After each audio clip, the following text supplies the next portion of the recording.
Hello guys, let's see where this came from. The expansion of e as 1 by 0 factorial plus 1 by 1 factorial plus 1 by 2 factorial plus blah blah blah and so on till infinity. So where did it come from? Well, I've given guys the hint a plus b to the power n.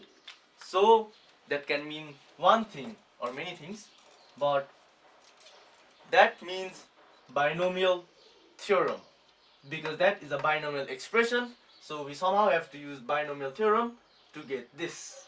And as a bonus, I'll also be showing you guys the expansion of e to the power x. So I've written the first three terms of the expansion of the binomial theorem for the general binomial expression. Now, I haven't written the last terms or the general terms because as you can see here, we only need the first few terms. And now let's talk about a special case of binomial theorem, when let's say one of the terms, let's say a is equals to 1. What will happen in this case? Well, this stays the same, the combination part stays the same, but we'll have a to the power n, or a to the power n will be 1 to the power n. And as you guys know, 1 to any power except for infinity, but let's not talk about that cases, 1 to any power is just 1. So we'll have 1 to the power n into b to the power 0. And here b is replaced by x. So we'll have x to the power 0 plus c n comma 1. Same case over here. This will just be 1 to the power n minus 1, which is just 1. And b will just have x to the power 1 plus c n comma 2 x squared plus, I'll write one more term, why not, x cubed plus so on. Now why do we need to know this? Well, I'll talk about that later, but as you can see, we have x squared, x cubed and so on.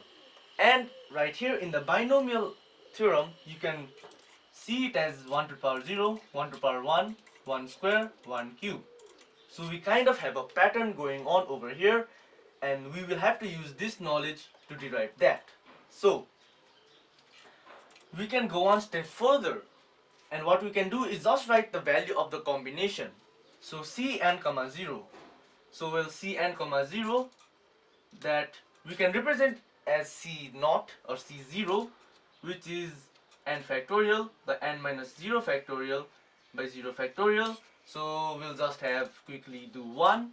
So we'll first have x to the power 0, and x to the power 0 is just 1 plus c1 equals to n factorial by n minus 1 factorial by 1 factorial. N factorial, we can rewrite it as n into n minus 1 factorial. That's just, well, the factorial how it goes. And n minus 1 factorial and n minus 1 factorial cancels to give n. So we'll have nx plus, well, we'll have c2, which is n factorial by n minus 2 factorial by 2 factorial. So you can kind of see where we're getting the factorial from for the expansion of e. So we'll have we'll have 1 by 2 factorial, put that outside, and n is just n into n minus 1 factorial, and n minus 1 factorial is n minus 1 into n minus 2 factorial.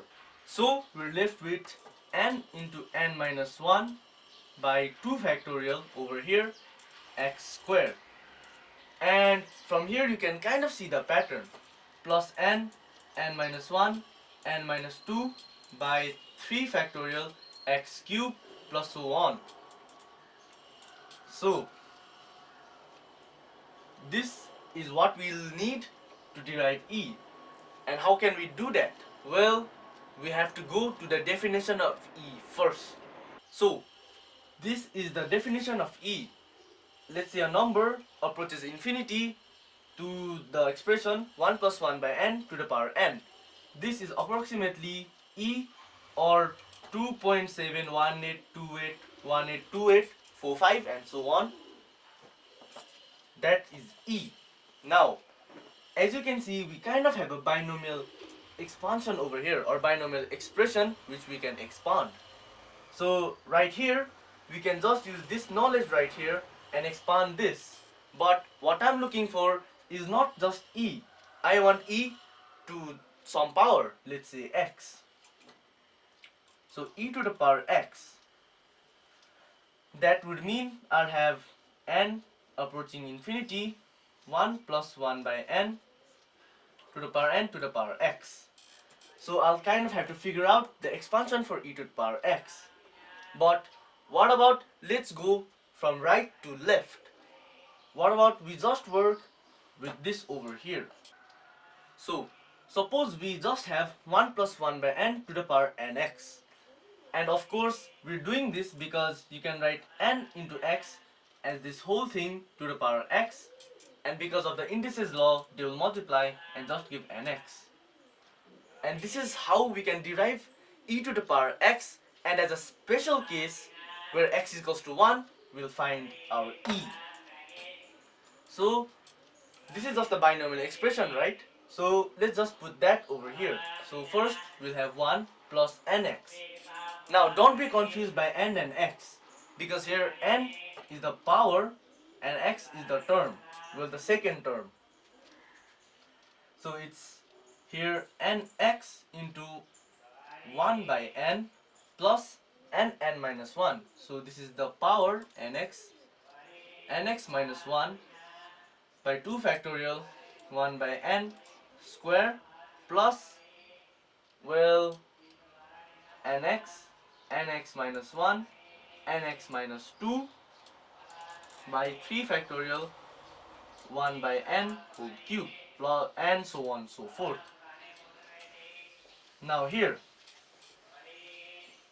we'll have 1 plus x, and here one of the n and that will cancel.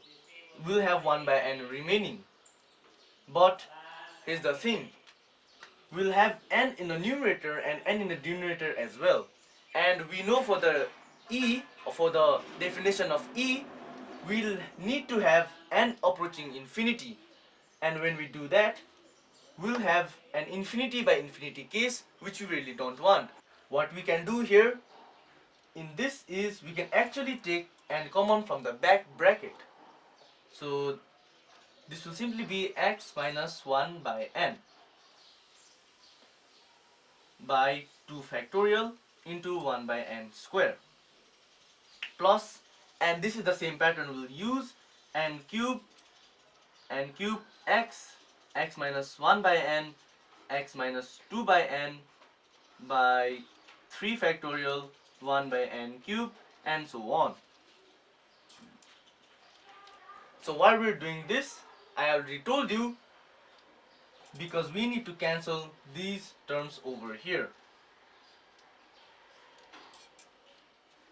such that we don't get an undefined or indeterminate case, and that will just be, well, that will just be wrong or just not preferred. And here now let's have n approaching infinity on both sides. N approaching infinity, 1 plus 1 by n to the power nx. Well, I talked it earlier, this is just e to the power x, as this is just equals to this right here. So we'll have e to the power x as, well, this is just a constant, there are no n terms, these two stay the same. Now this is why we needed to get rid of the n, and we need to take the n common. As you can see, if we put infinity over here, we'll have 1 by infinity, which is just 0. So we'll have x into x minus 0, which is just x square, and on the bottom we'll have 2 factorial plus, this is x into x into x, x cubed by 3 factorial plus, so on. Now this is what we need. We have found our expression for e to the power x, not expression, expansion. We have found e to the power x, and all we need to do is let x equals to 1, and we'll have e equals to 1 plus 1 plus 1 by 2 factorial plus 1 by 3 factorial, and so on. But it seems kind of incomplete, right? Because we have the 0 factorial and 1 factorial, but here we don't. Well, that's just so easy. We can just divide it by 0 factorial. Why? Because 0 factorial is just 1 and 1 factorial is just 1. dividing by 1 does nothing, so we can just divide it like that, and there we go. Here we found our expansion of E, and if you learned something new, please like and subscribe. Thank you.